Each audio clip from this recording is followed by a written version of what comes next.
Esta es la literatura basura, y no es porque lo diga yo, sino que es un concepto real, utilizado para aquellos textos que no se consideran dentro del concepto de literatura, es decir, que se identifica como popular, de alta rotación y gran capacidad comercial. Además, se consumen rápido y se olvidan más rápido todavía. Y si pudiéramos aplicar la misma idea al mundo de los videojuegos, solo que quizá en lugar de llamarlos basura deberíamos considerarlos como puramente comerciales, y en lugar de ser literatura serían videojuegos que verdaderamente apuntan a tener algo que transmitir. Con esto en mente te preguntaré, ¿alguna vez te has sentido tan inmerso en un juego que te detienes a admirar el paisaje, los animales, los gestos e incluso disfrutas cada combo y cada minuto que pasas allí? Ten en mente los juegos que te han hecho fluir de esa manera y piensa que esos son aquellos a los que pudiéramos llamar videojuegos que transmiten. Pero también, en ocasiones, tienes solo un tiempo contado y decides que quieres únicamente una diversión rápida y fluida, así que seguramente conocerás algunos juegos en los que puedes divertirte en un par de partidas y tener una satisfacción rápida, que no requiera demasiada inmersión. A esos los pudiéramos llamar videojuegos comerciales. Sobre el tema de la literatura, me encontraba discutiendo el concepto con mi primo, que estudió letras, y me contaba su punto de vista al respecto, haciéndome comprender que, si bien la literatura basura tiene un objetivo más comercial, a veces esto ayuda a llegar a muchas personas para que poco a poco se vean influenciadas a sumergirse en lecturas cada vez más profundas y con ello quizá intercambiar sus gustos por algunos de verdadera literatura. En los videojuegos a veces pasa algo igual. Por ejemplo, yo conocí a Devil May Cry por el 4, y quienes sean fans de la saga sabrán que es un juego regular, ni de cerca de ser el mejor de la saga. Tenían jefes repetitivos, no jugabas del todo con Dante, y en general la historia no era del todo interesante. Pero me gustó tanto, por la jugabilidad, el carisma de Dante, las armas y las habilidades, que terminé por adquirir la versión HD Collection, y en efecto, el 3 es el mejor.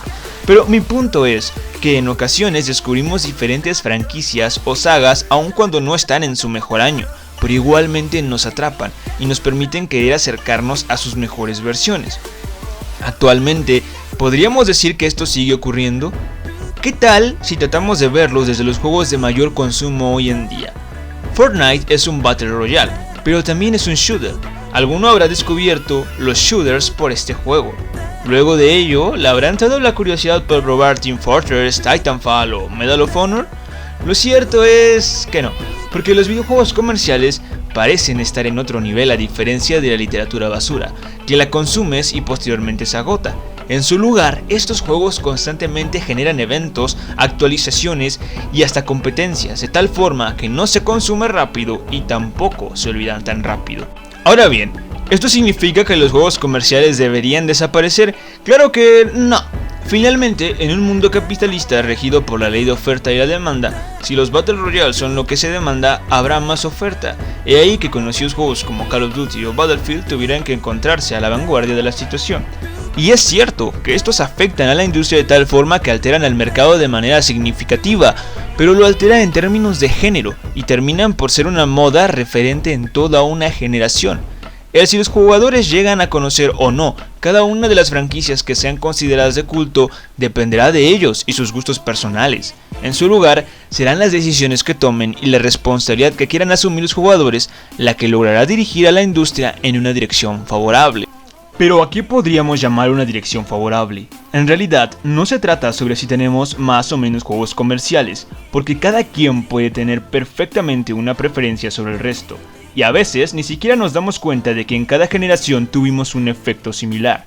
Por ejemplo, en mi época los shooters fueron el género de moda, y por tanto todos jugábamos Call of Duty Black Ops 2, Gears of War 3 o Halo, y esto trajo consigo otra ola de juegos de tipo shooter, pero no por ello dejaron de salir grandes títulos que se enfocasen más en transmitir que en vender. La guerra sobre las modas siempre se trata sobre si una era fue mejor que la otra, y el cómo la llegada de una nueva siempre termina por afectar a los que se aferran a la pasada. De tal forma que quienes crecieron con la moda de los juegos de pelea podían alegar que todo era mejor, porque los personajes se desbloqueaban, había máquinas recreativas y se vio el comienzo de lo que realmente fueron grandes torneos competitivos. Pero lo que dejamos de lado es la manera en que cada moda fue cambiando la industria y otorgándole nuevos atributos, y es ahí donde considero deberíamos fijar nuestra atención.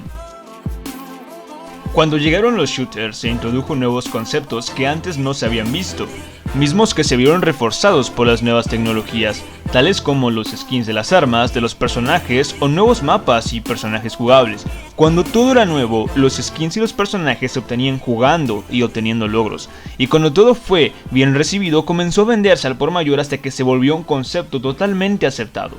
Esto abrió una serie de infinitas posibilidades. Actualmente nos venden los skins, los personajes, bailes, cajas aleatorias, logos, mapas y contenido de todo tipo. Pero que a diferencia de antes, donde este era totalmente nuevo y exclusivo, ahora se trata de contenido recortado del juego original para ser vendido por partes. Es decir, el verdadero problema de los juegos comerciales no debería tratarse sobre si son una moda que no permite a los nuevos jugadores conocer lo que los viejos consideran mejor, sino que alteran en general con sus mecánicas abusivas al resto de la industria, y aquellos juegos que jamás habían incluido las llamadas microtransacciones, ahora subsisten más de eso que de las propias ventas del título.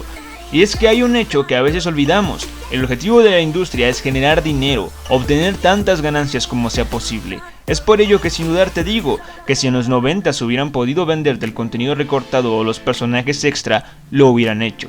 Dirigir la industria hacia una situación favorable sería guiarla hacia aquella en donde dejamos de perder el tiempo discutiendo sobre si los juegos de moda son mejores o peores que los anteriores, o peor aún, que si una consola u otra es mejor. En su lugar sería aquella en donde nos unimos como jugadores para tomar las riendas de una industria que cada vez se vuelve más creativa en la manera en que busca tomar nuestro dinero, pero que tampoco le importa si esto implica pasar por encima de nosotros. Con esto, por ejemplo, te preguntaría: ¿te gusta que te vendan un juego a precio completo para después venderte DLC recortados, cosas estéticas, personajes que salían en juegos anteriores o que siquiera el producto sea injugable, pero que se permite su venta porque se puede parchear meses después? Lo cierto es que si seguimos permitiendo que las empresas nos vendan contenido de mala calidad, lo seguirán haciendo. De la misma manera en la que todo se rige por la oferta y la demanda, debemos saber exigir cada vez mayor calidad y no permitir que abusen de nosotros como jugadores, pero tampoco debemos permanecer aferrados al pasado. Es verdad que antes, por ejemplo, los personajes de los juegos de pelea se obtenían desbloqueándose y no comprándose, pero eso era porque no podían vendértelos y que tú podías descargarlos, sino que necesitaban que consumieras por más horas el juego y podías tener más cosas que hacer dentro de él y que no solo te acabaras el modo arcade y fueras por el próximo juego. Al final, si tú compras juegos que combinen con la visión de lo que quieres en la industria, estos terminarán adaptándose a lo que la demanda exija. Antecedentes existen de las veces en que los usuarios reclamaron y exigieron tanto sobre las compañías que éstas tuvieron que ceder ante ellos. Por eso es que debemos ser claros sobre lo que queremos para el futuro del videojuego y la manera en que debemos intervenir para que esto suceda. Si queremos juegos completos, no debemos acosar a los desarrolladores para que apresuren sus tiempos de entrega, ni deberíamos culparlos por atrasar las fechas. Si no queremos contenido recortado de los juegos, no hay que comprar aquellos que sabemos se encuentran en ese estado. Debemos saber exigir, pero también dar, y apoyar a los juegos que realmente combinen con los valores con los que soñamos transformar a la industria. Y lo bueno de que haya tantos gustos como colores es que tú siempre puedes apoyar ese tu género favorito, y poco a poco, entre todos, podremos poner la balanza más cerca de juegos completos y de calidad, y no de juegos con mecánicas abusivas y sistemas de pago ridículos.